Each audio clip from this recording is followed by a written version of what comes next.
Ассалаумағалейкум, спорт сүйер қауым. Бүгін біз Гилберт Бёрнс пен Хорхе Масвидал арасындағы жекпе-жекті талқылайтын боламыз. Видео бастамас бұрын лайк басып, комментарий жазып, өз пікірлеріңізді қалдырып кетсеңіздер. Ал жекпе-жекке келетін болсақ, Гилберт Бёрнс өзінің кезекті жеңілісін Хамзат Чимаевқа өткен жекпе-жегінде төрешілердің шешімімен жеңілген болатын.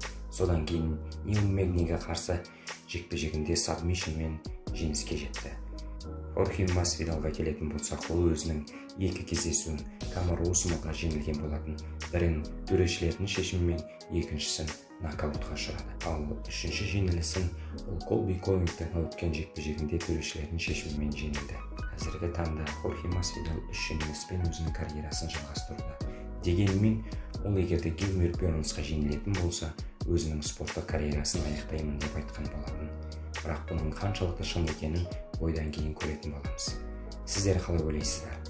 Бұл кездесуде кім жеңіске жетеді?